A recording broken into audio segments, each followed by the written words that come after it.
Hello, I'm Richard Reinsch. I'm the editor of the Civitas Outlook. This is our first episode of Civitas Conversations.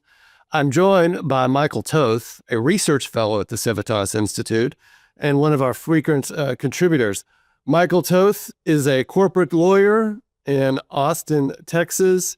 He has extensive legal experience, including a senior counsel in the Texas Office of Attorney General, and was also a JAG lawyer in the United States Marine Corps. Michael, thank you for joining us.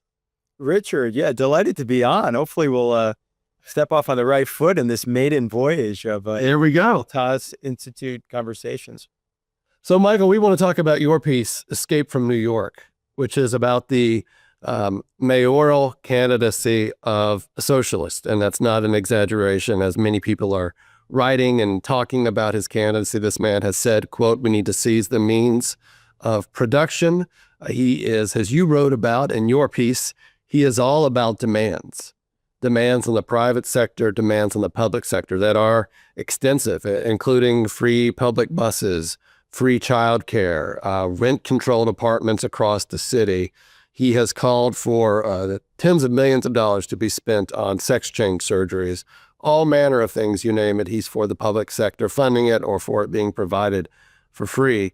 And I want to ask you, as many people have written about Zohran Mamdani, including the blatant anti-Israeli sentiment, anti-Semitism of his candidacy, which he refuses really to repudiate at this point, which is interesting. What do you think his candidacy is about? And this, he is running on the Democratic ticket to be the mayor of New York City, currently in the lead in all polls. Well, it's about another test for New York City. I mean, New York City is an incredible place, and it's certainly gone through a lot. I mean, I think, Richard, you and I are around the same age. I can remember going into New York City where the basic advice was don't make eye contact. Okay, this was the pre-Giuliani, pre-Bloomberg New York City, and it was a very different place then than it became during the time that Rudolph Giuliani and Mike Bloomberg were mayors. It came back roaring and really became a completely different city. So New York City has overcome a lot. But I venture to say, and this was kind of the gist of the piece that I published in Civitas, which is if the voters of New York, and with Andrew Cuomo announcing yesterday that he's going to stay in the race, if the voters of New York City elect Mamdani as mayor, the city is going to undergo a drastic test. The epicenter of global finance electing a socialist. I mean, this would be like if Detroit elected a mayor who deplored the car industry. I mean, this is a test to the very fundamental basis of New York City. So I think it's a real test for New York. I think it's more likely than not that Mamdani gets elected. And so it's going to be a test of New York. It's also going to be a test of federalism in the United States. You know, we talk about that a little bit in the piece. There are other states that for years now have been stepping up to the plate and offering real financial capital markets alternatives to New York City.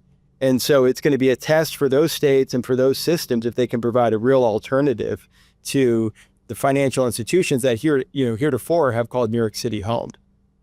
Yep. Many have said, including the governor of New York, you quote the governor, Kathy Hochul, in your piece. Now, she said she would block the tax increases that he wants to impose, which are not just draconian. He has also said that he wants to tax white neighborhoods at greater rates than other neighborhoods in New York City.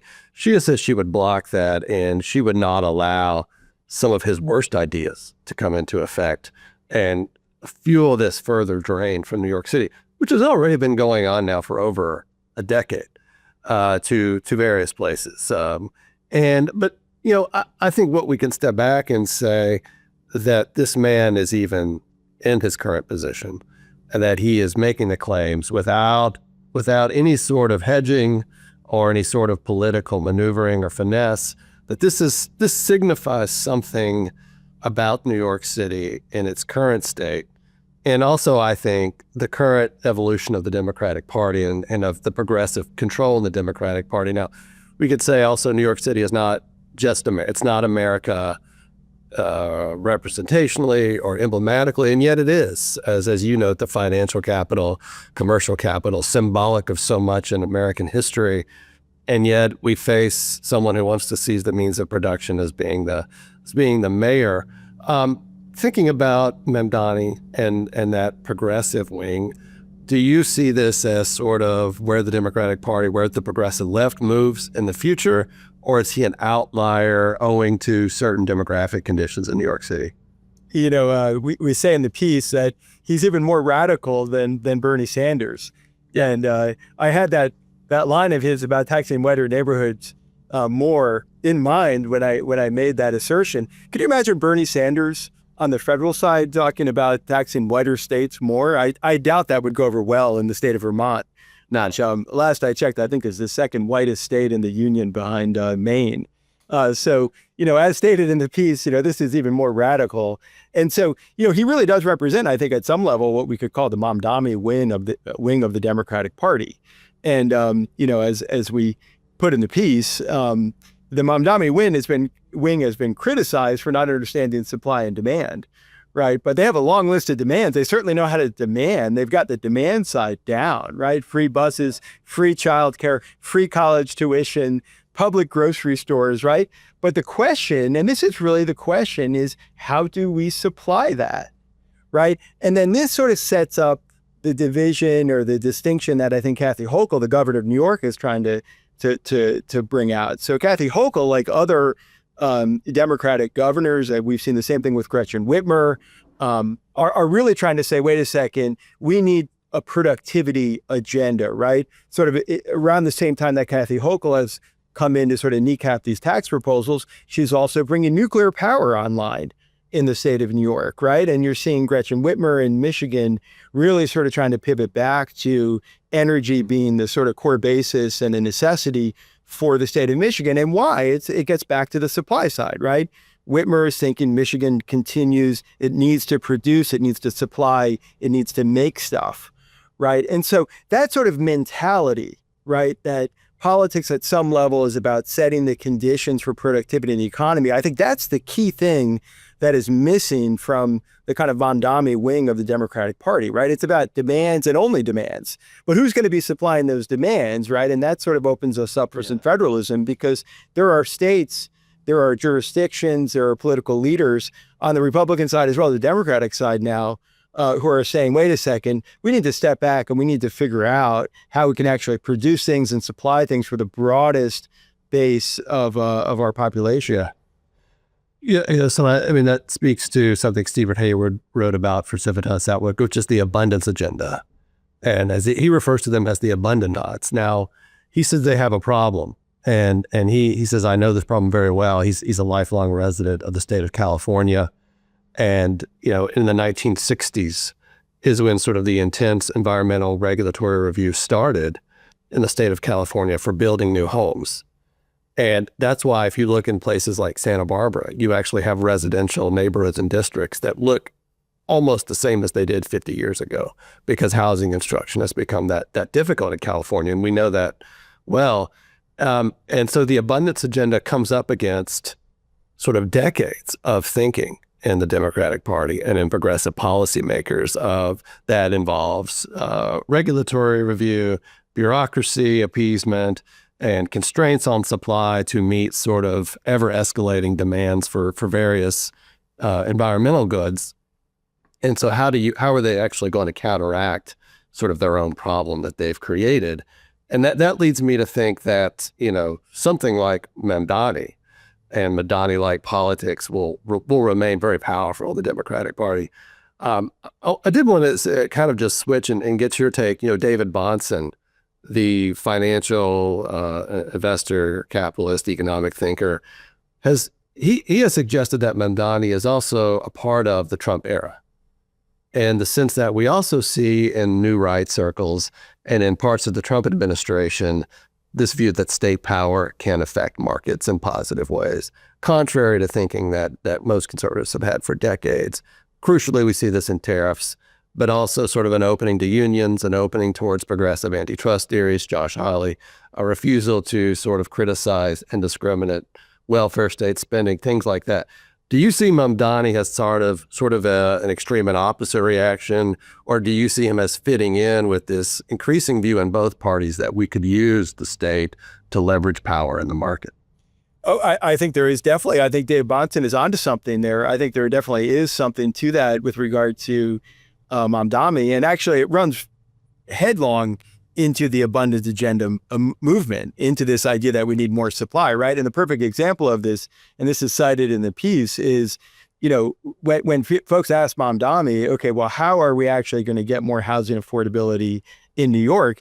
He makes a nod towards more housing supply, but it's more housing supply that's only built by union labor, right? And so, then we sort of get into this idea that, okay, the state is going to now micromanage the actual production of, new housing. Well, you're not going to get any new housing that way, right? And so you can either have abundance, which is, we want to reduce the red tape, we want to make it easier for producers to actually produce, or, we have sort of, social agendas being played out through the marketplace. And so I think he runs right into that. But yes, I think we are seeing, this sort of idea that, the marketplace needs to be questioned, right? And it's coming from all sides at this point. I am heartened, though, to see that, leaders like Jamie Dimon, who's quoted in the piece, he's talking about blue tape, are really stepping up to the plate and saying, we can go elsewhere. I mean, right now, JP Morgan has more employees in Dallas than it does in New York.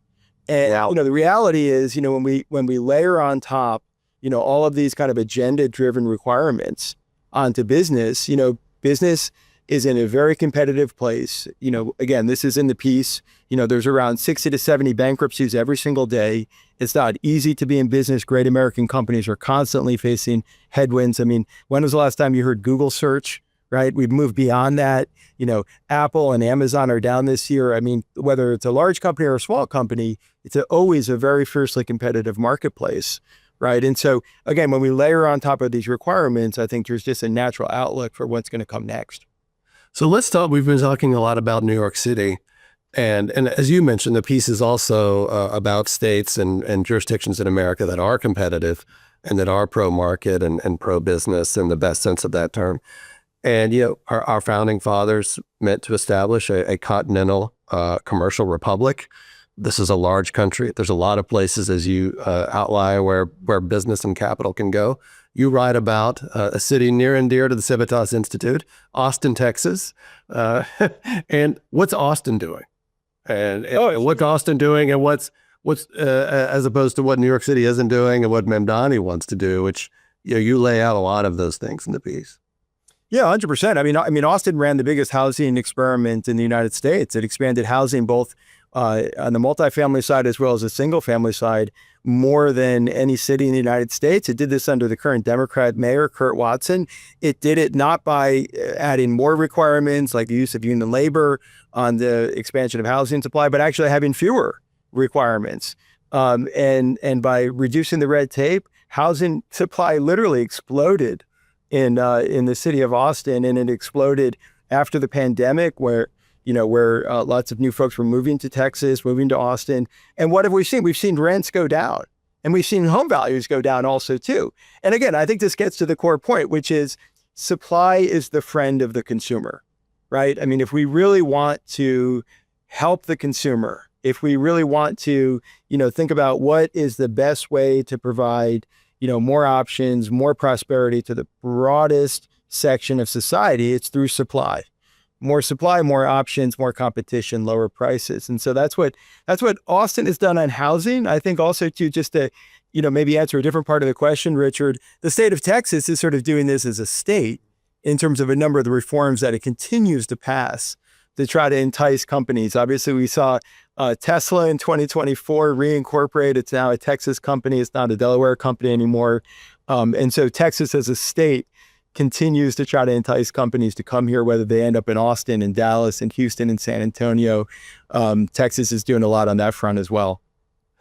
Chevron, another company you mentioned.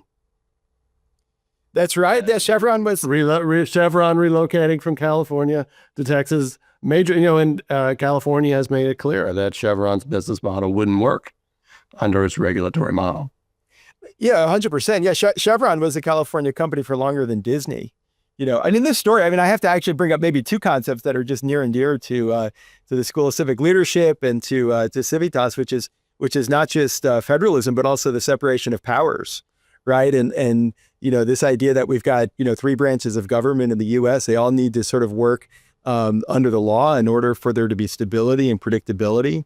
And so, something that Texas has done is establish business courts, which are really sticking to the law. They're sticking to the corporate law of Texas. Meanwhile, the Texas legislature is improving the business law that the business courts are following faithfully, right? And so, that's why we're seeing some real reform in the state of Texas. So just in the recent legislative session, Texas passed a number of laws really to just kind of strengthen corporate leadership in companies. I mean, this is a lot of the reason why businesses are leaving the state of Delaware. Andreessen Horowitz recently announced last week, this is the largest VC firm in the country.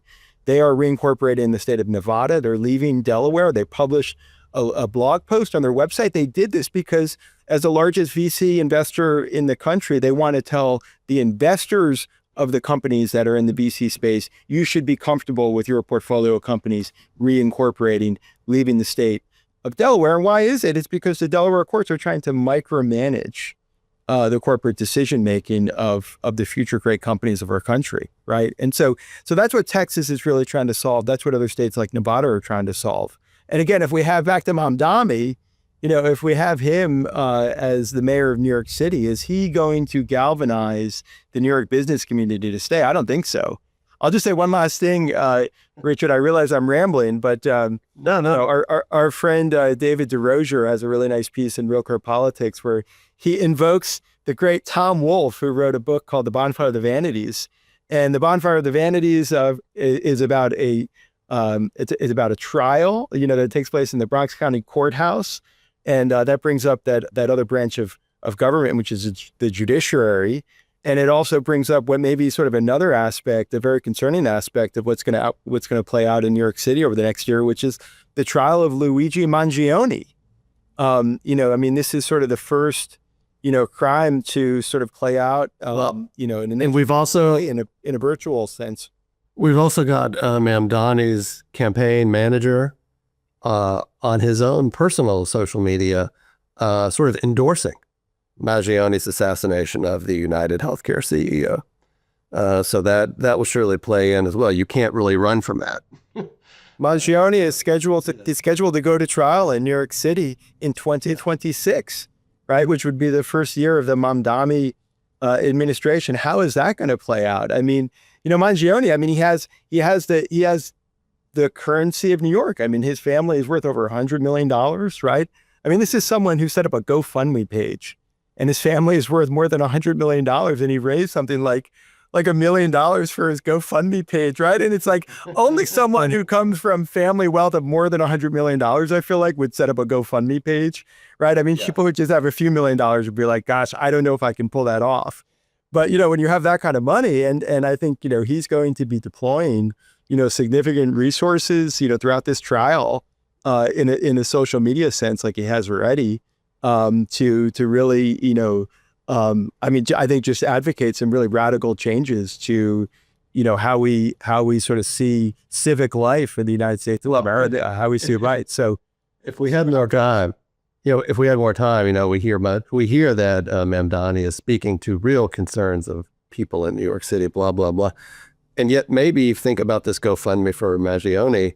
It's something else. It's a divine-like desire for some sort of control and power in politics to mandate socialist solutions that somehow infect people. It's almost like a spiritual sickness. I want to ask you. You talk about the Texas Stock Exchange in your piece. Where do things stand with the Texas Stock Exchange? What does the future look like going forward for it? Oh my gosh, it's so exciting. Yeah, it's moving at the speed of Texas. I mean, a lot of these reforms that I talk about, they were just passed in May in the last legislative session. And, so Texas is really moving. These business courts were just set up. They're hearing cases. And the same thing is happening with the Texas Stock Exchange. It has an application that's pending at the Securities and Exchange Commission. It's expected to get approval to set up a new exchange this year, and it's expected to open in 2026. It hit every single deadline until now. And they're going to literally be ringing a bell at a building in Dallas for a new stock exchange. So yeah, it's moving at a great pace. Extremely exciting. I know we're brushing up against time here, Richard, but it's part of this supply side story that we've been talking about, right? And that's what really I think is so exciting about the Texas Stock Exchange is that its founder, James Lee, has long lamented the fact that we have fewer publicly traded companies in the United States now than we did in the 1990s. The Wilshire 5000 is no longer 5,000. I think it's around 3,500. This is, the index that was created in 1974 when there were 5,000 companies that really measures the total market. Well, it's down to 3,500. Companies are leaving the public market space. And why are they doing that? It's the same story. It's the same reason why companies are leaving Delaware and leaving New York. It's because there's too much red tape. There's too much blue tape. There are too many sort of, micromanagement. But one question I had just for you, and maybe we can end on this, is the SEC going to allow the Texas Stock Exchange to have publicly traded companies with fewer disclosure requirements? I guess the answer to that is obviously no. So then the question would be, what is the Texas Stock Exchange going to do differently than the New York Stock Exchange?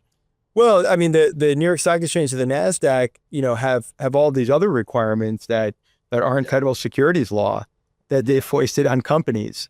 And so, and I think also too, the Texas Stock Exchange as an exchange can be a voice of moderation in the securities space about what's actually working. And so, yeah, I think there's a lot of good that they can do. And I think the key thing for listeners to realize is that, what Jim Lee, who's the founder of the Texas Stock Exchange, is all about is we need more publicly traded companies, right? And it gets back to the story of supply side and consumer choice, right?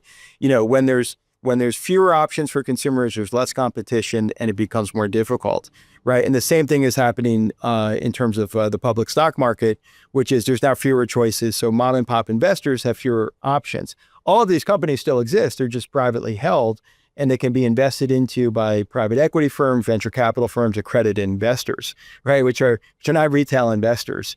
And so what Jim and the Texas Stock Exchange are trying to do is to open that up. And what a great state to do it in as the state of Texas, because Texas makes it easy for businesses to operate.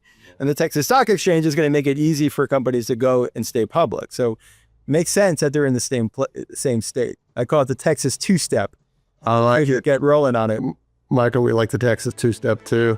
Thank you so much for joining us for our first episode of Civitas Conversations. Richard, it was a blast. Let's do it again. All right. Thank you.